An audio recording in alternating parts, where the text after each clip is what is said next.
दोस्तों, प्रकाशित वाक्य की किताब में बताए गए 4 घोड़े क्या दर्शाते हैं? क्या इन 4 घोड़ों के पीछे एक बहुत बड़ी मिस्ट्री छिपी है जिससे आज भी बहुत से लोग अनजान हैं? रेवलेशन चैप्टर 6 में एक सफ़ेद घोड़ा, एक लाल घोड़ा, एक काला घोड़ा और एक पीला घोड़ा है और इन 4 घोड़ों के बारे में हम प्रकाशित वाक्य की किताब में पढ़ते हैं। सदियों से इस टॉपिक पर बहुत ही कम चर्चा की जाती है, लेकिन आज की इस वीडियो में हम बिब्लिकल इंटरप्रिटेशन, हिस्टोरिकल रिकॉर्ड्स और स्कॉलरली व्यूज़ यानी बाइबल के विद्वानों का क्या कहना है, इस्तेमाल करके इन 4 घोड़ों के रहस्य को समझने की कोशिश करेंगे कि आखिरकार इनका क्या मतलब है और यीशु के दोबारा आगमन के समय इनकी क्या भूमिका होने वाली है। तो चलिए दोस्तों, हम शुरू करते हैं। दोस्तों, यदि ओवरऑल पूरी पवित्र बाइबल को देखा जाए तो बाइबल में घोड़ा एक वॉरफेयर यानी कि एक युद्ध को दर्शाता है और नीति वचन में इस प्रकार लिखा है कि युद्ध के दिन के लिए घोड़ा तैयार तो होता है परंतु जय यहोवा ही से मिलती है। जैसा कि हम प्रकाशित वाक्य की किताब में भी पढ़ सकते हैं कि प्रभु यीशु को एक सफ़ेद घोड़े पर सवार दिखाया जाता है जो युद्ध के लिए तैयार हैं और दुनिया के न्याय के समय वो वापस भी आ रहे हैं।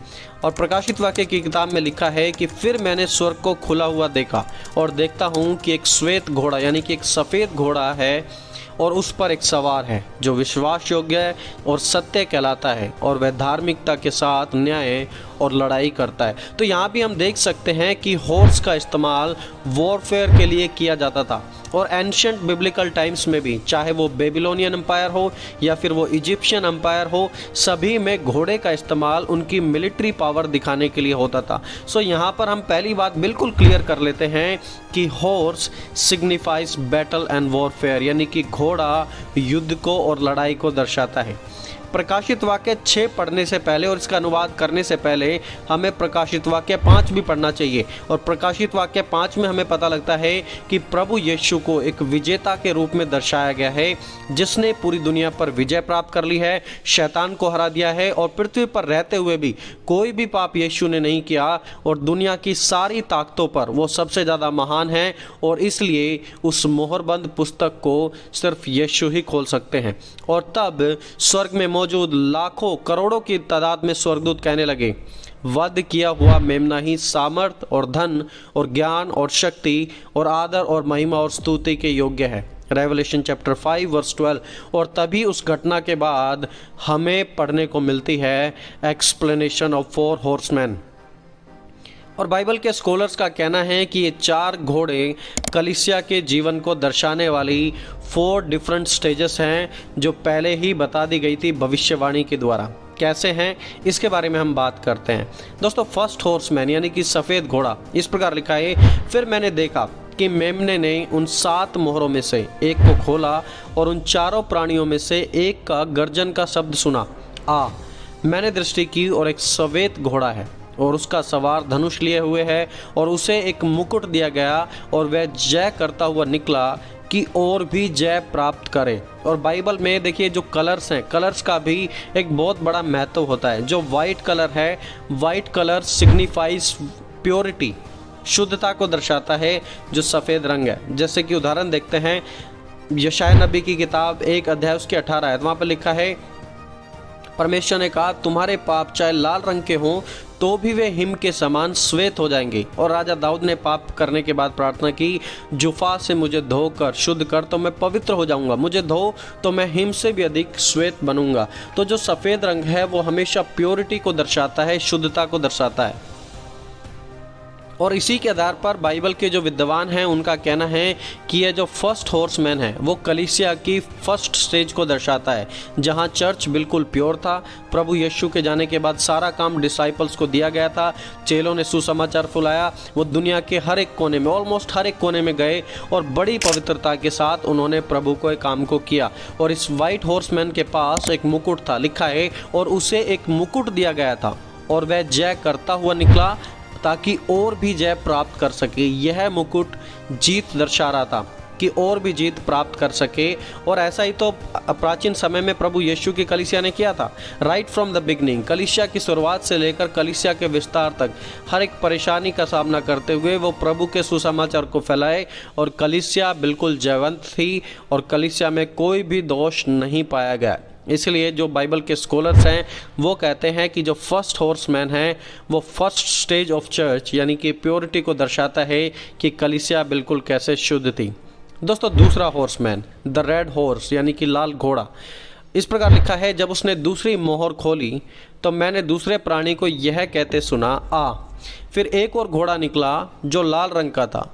उसके सवार को यह अधिकार दिया गया था कि पृथ्वी पर से मेल उठा ले ताकि लोग एक दूसरे का वध करें, और उसे एक बड़ी तलवार दी गई थी। याद रखें इस घोड़े का रंग है लाल, और यशाया 1:18 में हम पढ़ते हैं कि लाल पाप का रंग है, और यह लाल घोड़ा दूसरों के बीच में डिवीज़न यानी कि लड़ाई को लेकर आता है, लोगों को बांट देता है और एक दूसरे के वध को यानी कि हत्या को भी लेकर आया। वह कलीसिया जो एक समय बिल्कुल शुद्ध थी, पवित्र थी, वाइट कहलाती थी, आज वह कलीसिया डिसयूनिटी, फाइट, डिवीज़न और पाप की वजह से अब बढ़ चुकी है। जो प्राचीन समय में अपोस्टोलिक चर्च था अब वो एक कॉम्प्रोमाइजिंग चर्च बन गया।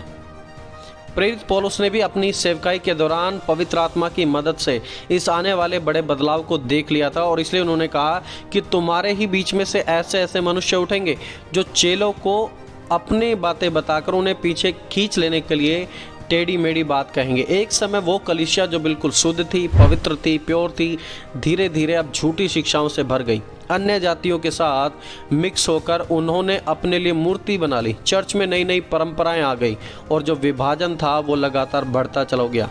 और कॉन्स्टेंटाइन के जीतने के बाद पॉलिटिकल पावर भी जब क्रिश्चियंस को मिल गई, जिसका इस्तेमाल बहुत से गलत कामों के लिए किया गया, दूसरों का मुंह बंद करवाने के लिए किया गया। और तलवार एक सिंबल है गवर्नमेंट अथॉरिटी का, और फिर यही अथॉरिटी ऑफ स्वॉर्ड चर्च के पास भी थी। और फिर आए क्रूसेड्स भी, जहां पर काफ़ी सारे लोग मारे गए थे। तो जो पहली स्टेज में जो चर्च था अपोस्टोलिक चर्च, अब वो एक कॉम्प्रोमाइजिंग चर्च बन गया है। पाप से वो लगातार बढ़ता चला गया। दोस्तों तीसरा घोड़ा third horseman the black horse, जब उसने तीसरी मोहर खोली तो मैंने तीसरे प्राणी को यह कहते सुना, आ। और मैंने दृष्टि की और एक काला घोड़ा है और उसके सवार के हाथ में एक तराजू है। Revelation chapter 6 verse 5। और मैंने उन चारों के बीच यह कहते सुना कि दिनार का सेर भर गेहूं और दिनार का 3 सेर जौ पर तेल और दाखरस की हानि ना करना। ब्लैक वाइट का हमेशा अपोजिट है और अंधकार को रिप्रेजेंट करता है, और यह क्रिश्चियन चर्च में आई हुई एक बड़ी बदलावट को दर्शाता है कि कॉम्प्रोमाइजिंग चर्च से अब ये बन रहे हैं करप्ट चर्च। तो पहले था अपोस्टोलिक चर्च, अब वो बन गया कॉम्प्रोमाइजिंग चर्च, और थर्ड स्टेज में वो बन रहा है करप्ट चर्च, यानी कि अंधकार बहुत ही ज़्यादा फैलता चला गया।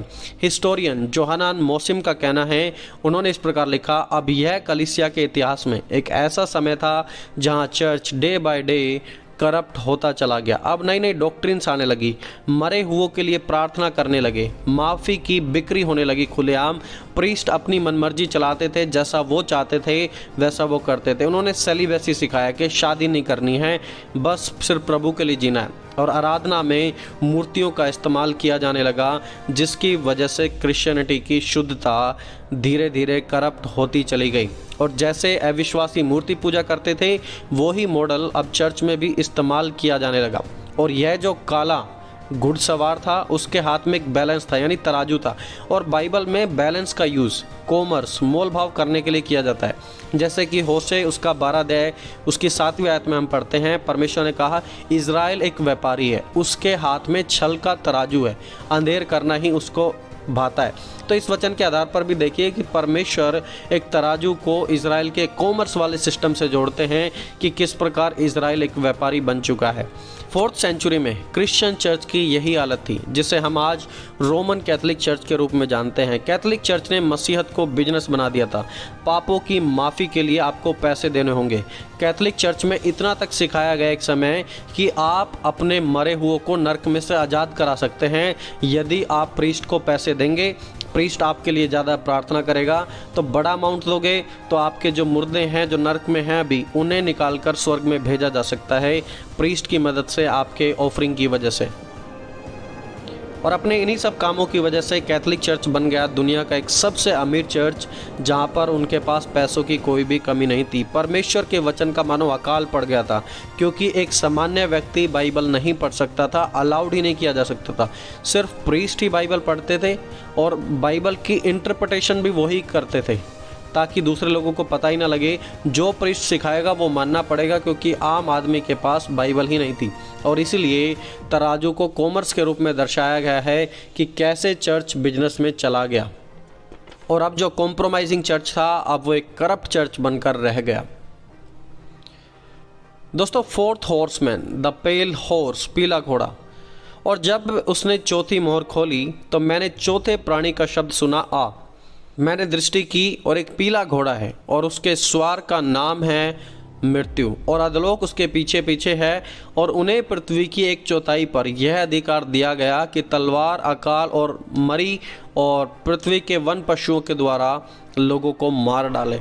यह सबसे भयानक है, क्योंकि इस हॉर्समैन का जो नाम है वो है मृत्यु, अधोलोक, और हेडिस यहाँ पर भी है, जिसका मतलब होता है ग्रेव, यानी कि कब्र।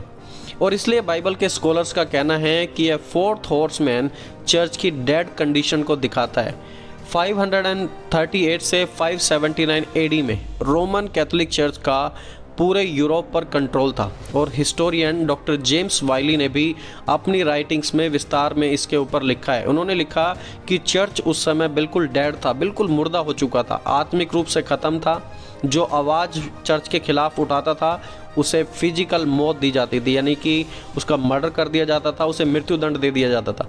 और डॉक्टर जेम्स वाइली लिखते हैं अपनी ही राइटिंग्स में, उस समय करीब 50 मिलियन लोग कैथोलिक चर्च के द्वारा मर्डर किए गए थे। डॉक्टर जेम्स वाइली, आप इनकी बुक्स को पढ़ सकते हैं, मैं रेफरेंस भी नीचे दे रहा हूँ। इन्होंने कहा कि यह डार्क पीरियड था और यही वो मृत्यु का पीरियड था जो कैथोलिक चर्च के द्वारा आया।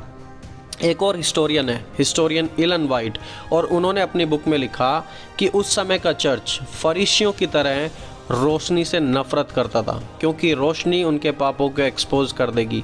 परमेश्वर के नियम, परमेश्वर की आज्ञाएं, परमेश्वर की धार्मिकता की कोई भी वैल्यू नहीं थी। फ्रॉड, धन दौलत का लोभ, अयाशी की ज़िंदगी जीना ही यह सब चर्च के लोगों के लिए आम बात थी। उन्होंने पैसा कमाने के लिए हर एक वो बुराई की जिसे वो कर सकते थे। पोप और प्रीस्ट के महलों में सेक्स, शराब, घिनौनी ज़िंदगी बिल्कुल आम थी। और फिर देखिए आगे, रेवलेशन चैप्टर 6 वर्स 8, उन्हें तलवार, अकाल, मरी, पृथ्वी के वन पशुओं पर अधिकार था कि उन्हें मार डालें। स्वॉर्ड सिविल पावर को दर्शाती है जो कि चर्च के पास थी। चर्च जिसको चाहता मार सकता था, क्योंकि चर्च की ही पूरी सत्ता थी। अकाल यानी कि फूड सप्लाई कंट्रोल थी बिल्कुल। उस समय चर्च की इजाज़त के बिना कुछ भी नहीं हो सकता था, लोगों की जान नहीं बच सकती थी। पीला घोड़ा कलीसिया के इतिहास के डार्क पीरियड को दिखाता है कि किस प्रकार कॉम्प्रोमाइजिंग चर्च बन गया करप्ट चर्च, और करप्ट चर्च अब बन गया है डेड चर्च। और इस प्रकार apostolic church to compromising church, और उसके बाद करप्ट चर्च, और उसके बाद डेड चर्च। तो दोस्तों, बाइबल के विद्वानों का ये 4 स्टेज में वो इन चीज़ों को डिवाइड करते हैं। अब आप में से कुछ लोग कहेंगे कि यदि परमेश्वर को पहले से ही पता था कि चर्च में इतनी बुराई आएंगी, तो प्रभु ने उन तमाम बुराइयों को रोका क्यों नहीं? दोस्तों, आंसर इज प्रभु रोकेगा। यीशु के आगमन के समय ये सारी चीज़ें रुक जाएंगी और कलीसिया अपनी पूरी पवित्रता में अपने दूल्हे अर्थात प्रभु यीशु राजा से मिलेंगी। प्रकाशित वाक्य 19 अध्याय में आखिरी घोड़ा एक और आएगा, और उस आखिरी घोड़े पर, सफ़ेद घोड़े पर यीशु मसीह हमारे राजा आएंगे, और उसके साथ उनकी एक बड़ी सेना होगी, और वो राजाओं का राजा और वो प्रभुओं का प्रभु होगा, और वह पूरी दुनिया का अंत का समय होगा। इसलिए दोस्तों, यह एक संदेश है कि आप भी एक पवित्र कलीसिया का हिस्सा बने और अपने आप को प्रभु यीशु के दोबारा आगमन के लिए तैयार करें, क्योंकि परमेश्वर का राज्य निकट है, वो दिन ज़्यादा दूर अब नहीं है।